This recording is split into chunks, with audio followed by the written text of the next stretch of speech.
Esta historia me ocurrió ya hace varios años atrás.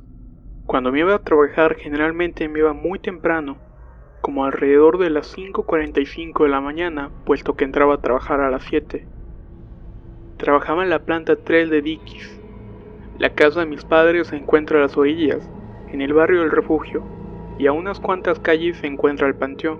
Iba llegando a la calle del panteón cuando vi que venían varias personas que iban rumbo al mismo panteón. Me quedé viendo porque me llamó mucho la atención que llevaban una carreta de ruedas de madera y por donde iban avanzando hacían mucho ruido con las piedras, puesto que antes la calle no estaba pavimentada, y al estar viendo me di cuenta que en la carreta iba una caja de muerto. Al verla pensé, un entierro a estas horas, pero seguí caminando. No me crucé con ellos, pasé a un lado y me di cuenta que no era mucha gente, realmente era poca. No hablaban ni nada, solamente caminaban. Las mujeres llevaban la cara tapada con velos o chales negros, y los hombres llevaban sombreros y la vista perdida hacia el frente. Sentí muchos escalofríos cuando ya pasaron, y al voltear por curiosidad, seguía viendo a la gente que caminaba hacia el panteón. Seguí caminando un poco más y volví a voltear, y ya no había nadie, ni el ruido de las ruedas de la carreta que se escuchaba anteriormente. Me quedé espantado. No creía que hubiera dado vuelta tan rápidamente, y como de la nada se dejó de escuchar el ruido. Me fui muy rápido, nervioso y asustado. Cuando llegué por la noche le comenté a mi madre, pero ella me dijo que a esas horas no se entierra a nadie, y menos usan carretas de ese estilo. Al menos no ahora. Probablemente lo que había visto ese día fue una procesión fantasma. Afortunadamente nunca más me volvió a tocar ver algo así, pese a que pasé por ese rumbo por mucho tiempo más. Muy buenas noches, mi nombre es Pedro, y les comentaré mi experiencia. La empresa para la cual yo trabajo se dedica al transporte del personal de casi todo el puerto industrial de Altamira, pues todo iba realmente normal en mi puesto de coordinador de taxi de turno diurno.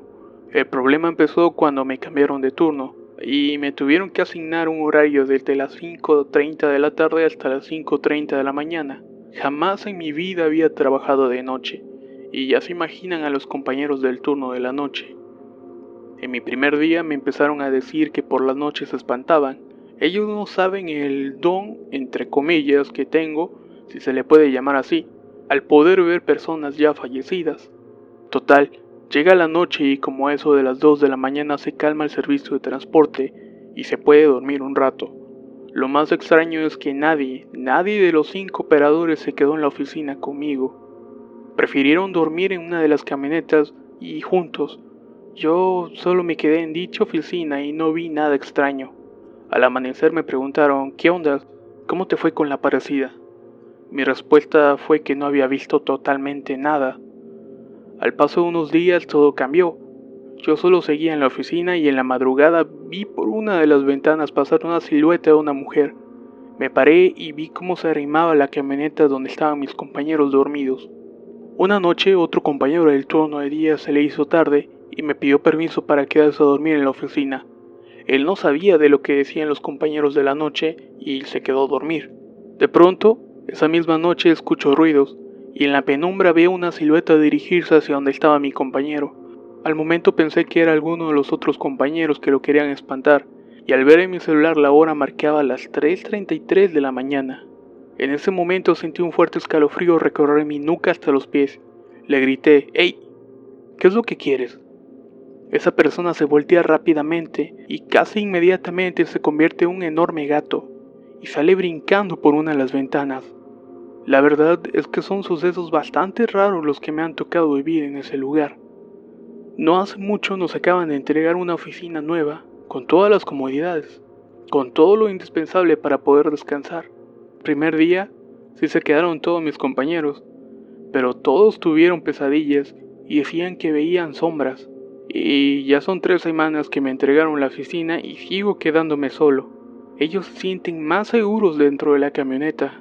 Yo he tratado de comunicarme con ellos, los fantasmas, y no he tenido respuesta alguna. Claro que no tengo la experiencia necesaria para hacerlo, pero sí los veo, pero no logro escucharlos.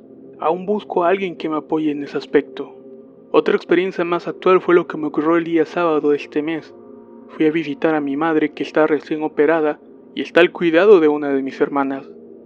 Al invitarme a una taza de café pasé al comedor y sería la sorpresa al ver al suegro de mi hermana pasar de una recámara hacia el baño. Mi mente trabajó a 1000 por hora. Ya mero lo saludaba en voz alta, pero recordé que el suegro de mi hermana tiene 1 año y medio de haber fallecido. Y no fue una vez, sino fueron 2 veces que lo vi pasar hacia el baño. Él me sonreía y levantaba su mano en son de saludo. Esto tal vez no sea un relato de miedo, pero es lo que les quiero contar. Pueden buscar y buscar casos de fantasmas, espíritus chocarreros, entes diabólicos, pero una cosa me queda clara, que no todos podemos verlos. En más de una ocasión supe de muchas apariciones de seres alados que se les veía frecuentemente en las torres eléctricas, torres de señal de radio o televisión, y en general lugares altos. La gente reportaba ver algún tipo de animal con alas enormes, con apariencia humana, que rondaban los cielos y con intenciones no muy claras. Muchas de esas personas comentan haberlo visto en la torre de radio de Pueblo Viejo, y otras más en la avenida de las Torres, deambulando entre los cables y torres eléctricas, asolando a los trasnochadores, causándoles miedo y accidentes involuntarios. Mucha gente comenzó a especular acerca de estos seres. Decían que era una especie de gárgola, otros más que eran brujos o nahuales, que surgían de la laguna de Pueblo Viejo a robar animales y espantar personas. Otros más comentaban que eran aves enormes que habían escapado de algún zoológico ubicado en alguna gran mansión de algún político o narcotraficante. Lo cierto es que más de alguna persona asegura haberlo visto en lugares alejados del ruido y de la gente. Uno de estos relatos menciona que un jornalero regresaba de gastarse su raya en los barrios del centro de Tampico. Él vivía en las inmediaciones de Tampico Alto, y como se había quedado sin dinero para el taxi, decidió irse a pie por la calle Benito Juárez, y al llegar a la antena de transmisión, notó algo inusual a lo alto. Además de los opilotes, vio la sombra negra de algún tipo de ave enorme que extendió las alas. Sintiendo algo de miedo, apresuró el paso, hasta que llegó a la plaza de Pueblo Viejo y se sentó a meditar en lo que había visto. El estado de ebriedad se le había pasado y ahora pensaba con claridad. Decidió seguir, atravesó el campo militar y al llegar a un enorme árbol ubicado cerca del cementerio, volvió a ver a la sombra del ave que surcaba el cielo. Pero esta vez vio con una angustia que el cuerpo no era de un pájaro común, era de algo humano. Las piernas largas y los brazos provistos de alas hicieron que aquel hombre corriera por la carretera hasta llegar a una brecha. Decidió no irse por ahí y caminó por toda la carretera hasta llegar al destacamento militar, en donde asustado les contó a los soldados lo sucedido, no dando crédito a las palabras y atribuyendo sus extrañas visiones a los efectos del alcohol o alguna droga. Sin embargo, y después de aquella noche, la gente que vive en las inmediaciones de la brecha han dicho que por las noches se escuchan graznidos extraños de un ave desconocida y el aletear de grandes alas surcando el cielo nocturno. ¿Te atreverías a ir de noche a ese lugar?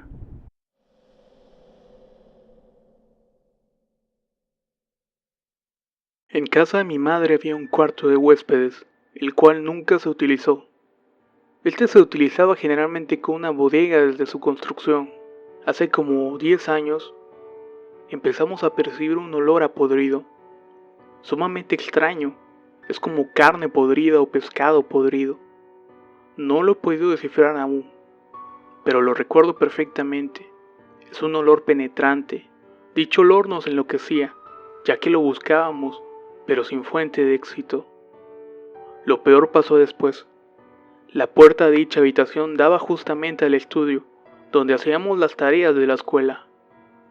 Dicha puerta siempre estaba abierta, y por un mal acomodo, tal vez, cuando la entrecerrábamos siempre se abría. Por lo tanto, siempre permanecía así. Cuando nos encontrábamos en el estudio no podíamos evitar tener la sensación de que alguien te observaba desde la oscuridad de la habitación. Prácticamente siempre se sentía esto.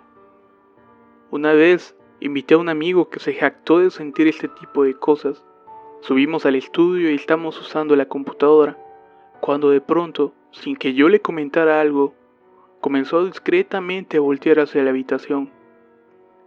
Cada vez fue más y más evidente. Volteaba constantemente hasta que le pregunté, ¿ya lo sentiste? Y me responde que sí, que alguien lo estaba viendo y que no era muy amistoso. Alguna vez me tocó dormir en esa habitación y durante la noche, al intentar dormir, escuché el eco de mi respiración. Me dio un poco de gracia hasta que aguanté la respiración y seguía escuchándose ese eco. Me asusté bastante, pero estaba tan cansado que decidí dormir así. Hicimos limpieza de la habitación, sacamos todo lo que había en ella y revisamos cada una de las cosas. Pintamos la habitación nuevamente y sin embargo el olor seguía. No encontrábamos ninguna fuente de dicho olor. Tiempo después, fue una bruja a revisar la casa. No le dijimos que la habitación era la que presentaba dicho fenómeno. Sin embargo, fue ella la que sintió que efectivamente había algo. Dentro del cuarto, se hizo una sesión espiritista y al parecer había dos entidades. Algo realmente malo y la otra que era lo que suponíamos era una tía que había fallecido hace tiempo y la cual nos cuidaba. La bruja hizo algunos rituales y limpió la habitación. Nos pidió que lleváramos a un sacerdote a bendecir la casa y así lo hicimos. Después de esto desapareció totalmente el olor y dejó de sentirse que ya no nos observaban y cambió esa sensación por una paz muy grande. Mi madre tiempo después convirtió esa habitación en un santuario religioso. Hasta ahora, esta historia ha quedado en el pasado, pero se las comparto con ustedes.